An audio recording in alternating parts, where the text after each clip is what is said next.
नमस्कार दोस्तों, आप सभी का मेरे YouTube चैनल में हार्दिक स्वागत है। आज हम सुनेंगे सावन सोमवार की कहानी। इससे पहले कि आप इस कहानी में खो जाएं, अगर आप मेरे चैनल पे नए हैं तो चैनल को सब्सक्राइब कर लीजिए और इसी तरह की नई नई और ज्ञानवर्धक कहानियों के लिए साथ में लगे बेल आइकन बटन को भी प्रेस कर लीजिए। तो चलिए सुनते हैं यह कहानी। किसी गांव में एक गरीब मजदूर किसान रहता था। वह किसान बहुत ही अधिक गरीब था। उसके पास खेती बाड़ी के लिए अधिक जमीन नहीं थी। उस किसान के 7 बेटे और एक बेटी थी।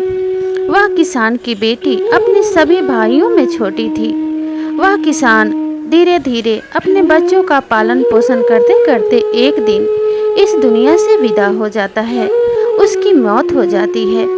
पिता के मृत्यु के बाद अपने घर की जिम्मेवारी को किसान के 7 बेटे संभाल लेते हैं। वे घर का कार्यभार करने लगते हैं। वे सभी बाहर जाते और काम करके मेहनत मजदूरी करके जो कुछ भी लाते उससे उसकी बहन घर चलाया करती थी।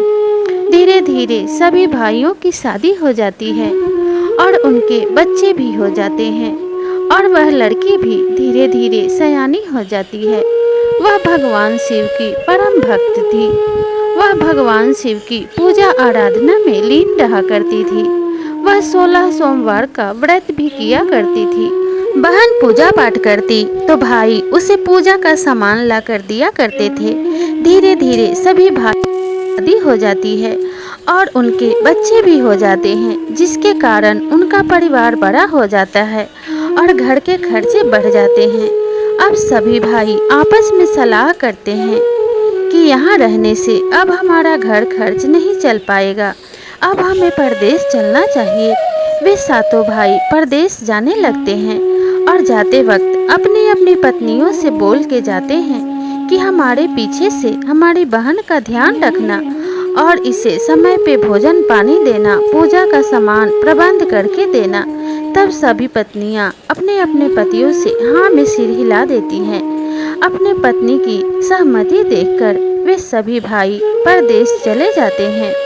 अपने पतियों के परदेश जाते ही उनकी पत्नियों का व्यवहार बिल्कुल बदल जाता है और वे अपनी ननद से ईर्ष्या करने लगती हैं, जलन करने लगती हैं और उसे पूजा पाठ करने से रोकती हैं और कहती हैं कि अगर तुम पूजा करोगी तो इतना सामान कहाँ से आएगा? पहले ही हमारे घर में पैसे की इतनी तंगी है, इसलिए तुम कोई पूजा पाठ नहीं करोगी और अगर तुम्हें भोजन चाहिए तो तुम्हें हमारे इशारों पे रहना पड़ेगा और जो हम कहेंगे वही करना होगा। सबसे बड़ी भाभी आगे बढ़कर कहती है कि अगर तुम खाना खाना चाहती हो तो पहले जंगल जाओ और वहाँ से लकड़ी लेकर आओ। लकड़ी लाने में ना तो तुम्हें कुल्हाड़ी मिलेगी और ना ही लकड़ियों का गट्ठर बनाने के लिए तुम्हें रस्सी मिलेगी।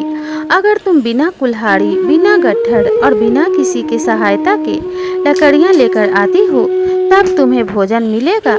और इतना कहकर 7 भाभियाँ मिलकर उसे धक्के मार के जंगल भेज देती हैं।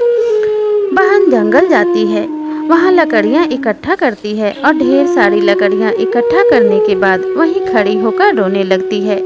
उसकी आवाज़ सुनकर जंगल से एक सांप बाहर निकलता है और कहता है कि अरे बहन, क्यों रो रही हो?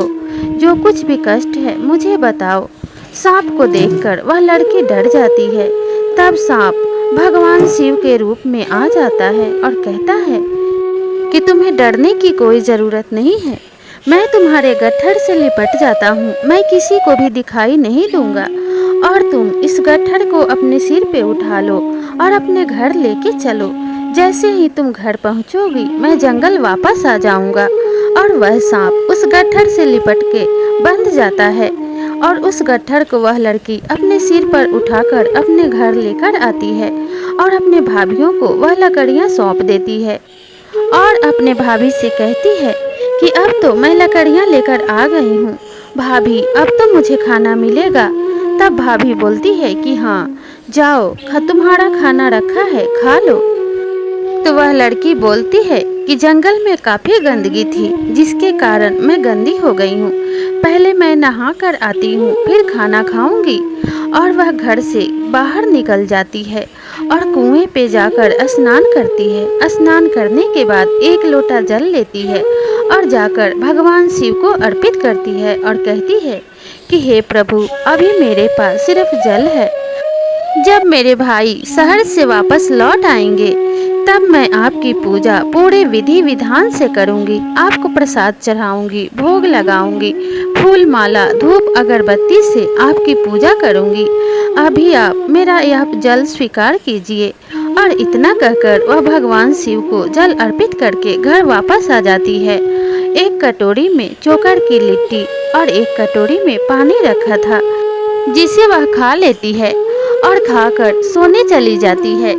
अगली सुबह जैसे ही प्रातः काल होती है, तो उसकी सबसे बड़ी वाली भाभी उसे उठाती है और बोलती है कि सिर्फ सोती ही रहेगी क्या? जल्दी उठ और जा, यह धान कूट कर ला। जितने धान मैंने तुम्हें दिए हैं, इसमें से एक भी चावल कम नहीं होना चाहिए। धान कूटने के लिए ना तो तुम्हें ओखल मिलेगा और ना ही मूसल मिलेगा। बिना किसी की सहायता से तुम्हें सारे धान से चावल को अलग करके लाना है। एक भी चावल का दाना कम हुआ तो तुम्हें बहुत मार पड़ेगी और तुम्हें खाना भी नहीं मिलेगा। इतना कहकर वह उसे धान से भरी हुई टोकरी हाथ में पकड़ाकर घर से बाहर निकाल देती है। अब बहन घर से बाहर जाती है और एक निर्जन स्थान पे बैठकर रोने लगती है और मन में सोचती है, इतने सारे धान मैं बिना ओखली के कैसे कूटूं? इनमें से चावल कैसे निकालूं? तभी बहुत सारी चिड़ियां आसमान से उड़ती हुई जा रही थी। लड़की को रोती हुई देखकर चिड़िया नीचे उतर आती है और आकर पूछती है कि अरे बेटी, क्यों रो रही हो? क्या बात है, हमें बताओ। तब उस लड़की ने पूरी बात चिड़िया को बता दी। सभी चिड़िया ने कहा, इसमें रोने की क्या बात है? हम अपने चोंच से इस धान से चावल को अलग कर देंगे और तुम्हारी समस्या का हल हो जाएगा। सभी चिड़िया ने मिलकर सारे धान से चावल को अलग कर दिया, लेकिन उसमें से एक चिड़िया ने एक चावल का दाना चुरा लिया और उड़ गई। सभी चिड़िया के जाने के बाद वह लड़की सारे चावल को लेकर अपने भाभी के पास गई और कहने लगी, लो भाभी, मैंने सारे धान से चावल अलग कर दिए हैं। भाभियों ने जब चावल के दाने गिने तो एक दाना कम था। वे कहने लगी कि इसमें एक दाना कम है। जब तक तुम एक दाना लेकर नहीं आती, तुम्हें भोजन नहीं मिलेगा और तुम्हें बहुत मार पड़ेगी। लड़की फिर से उसी स्थान पर जाकर रोने लगी। फिर से चिड़ियों का झुंड उड़ता हुआ जा रहा था। सभी चिड़ियां उस लड़की के पास वापस आ गईं और पूछने लगी, अब क्या हुआ, क्यों रो रही हो? तब लड़की ने कहा कि उस चावल में से एक चावल का दाना कम है, जिसके कारण मेरे भाभियों ने मुझे घर से निकाल दिया है और मुझे खाना भी नहीं दिया। तब सभी चिड़ियों की तलाशी हुई तो एक चिड़िया के पास चावल का वह दाना मिला, जिसे लेकर वह लड़की घर चली गई और अपने भाभी को चावल का दाना दे दिया। तब भाभियों ने उसे खाना दिया। खाना खाकर वह लड़की फिर से सोने चली गई। अगली सुबह जब प्रातः काल हुई तो उस दिन सोमवार था। उस लड़की ने नहा धोकर लोटे में जल लेकर भगवान शिव की पूजा करने के लिए जैसे ही घर से निकली, उसके भाभियों ने उसे रोक दिया और कहने लगी, कोई पूजा पाठ नहीं होगा, कोई शिव भक्ति नहीं होगी। अगर तुम्हें पूजा करने का इतना ही शौक है तो पहले यह काला कंबल लेकर जाओ और इसे धोकर सफ़ेद करके लेकर आओ, तभी तुम पूजा कर सकती हो और तभी तुम्हें भोजन मिलेगा। लड़की बड़े ही निराश मन से उस कंबल को हाथ में लेकर गंगा किनारे चली जाती है और रो रो कर उस कंबल को धोने लगती है और कहती है कि सातों भाई परदेसे गए, बहन को दुख देकर गए। सातों भाई परदेसे गए, बहन को दुख देकर गए। ऐसा कहकर वह लड़की रोती जाती है और कंबल को धोती जाती है। माता पार्वती और भगवान शिव कैलाश पे बैठे बैठे यह सारा कुछ देख रहे थे। तभी माता पार्वती ने भगवान भोलेनाथ से कहा कि हे प्रभु, यह लड़की तो आपकी परम भक्त है, आप इसकी सहायता क्यों नहीं करते? तब भगवान शिव माता पार्वती से कहते हैं कि हर भक्त की परीक्षा होती है और यही उसकी परीक्षा की घड़ी है और अब उसके दुखों का अंत होने ही वाला है। आप बस देखते जाइए। तभी उसके सातों भाई परदेश से वापस आ रहे थे और उसी रास्ते से गुजर रहे थे। बहन रो रही थी और कंबल धो रही थी। तभी बहन की आवाज़ सातों भाई के कानों में पड़ती है और वे कहते हैं कि यह तो हमारी बहन का आवाज़ है, हमारी बहन ही है। तब उसमें से सबसे छोटा भाई कहता है कि हमारी बहन तो घर पे बैठी होगी, पूजा कर रही होगी। क्या आपको पता नहीं है कि आज सोमवार का दिन है और हमारी बहन शिव की परम भक्त है, तो उसका यहाँ पे क्या काम, सीधे घर चलते हैं। लेकिन सबसे बड़ा भाई कहता है कि नहीं, यह हमारी ही बहन है, मैं उसकी आवाज़ को कैसे भूल सकता हूँ। चलो एक बार चलकर देख लेते हैं। और सातों भाई गंगा के तट पे पहुँच जाते हैं। पहुँचने के बाद उन्हें अपनी आंखों पे विश्वास नहीं होता है। ये उन्हीं की बहन थी जिसकी दुर्गति देखकर उनकी आंखों से आंसू बहने लगते हैं और वे अपनी बहन को गले से लगा के रोने लगते हैं और कहते हैं कि बहन, हम तो तुम्हें घर में सुख शांति के साथ छोड़ के गए थे, तुम्हारी यह दशा कैसे हुई। तब बहन सारी बात अपने भाइयों को बता देती है और ये भी बता देती है कि उनके जाने के बाद भाभियों ने कैसे कैसे अत्याचार किए, उनसे क्या क्या करवाया। तब भाइयों ने अपनी बहन को अपने साथ ले लिया और कंबल को वहीं पे छोड़ दिया और बहन को साथ लेकर घर पहुंच गए। बहन को घर के बाहर ही खड़ा कर दिया और घर के अंदर जाकर अपनी बहन को आवाज़ लगाने लगे। अपने पतियों की आवाज़ सुनकर वे सभी भाभियां घर से बाहर आती हैं और अपने अपने पति के पास आ जाती हैं और कहने लगती हैं कि आपकी बहन तो अभी यही थी, पूजा कर रही थी, पता नहीं कहाँ चली गई।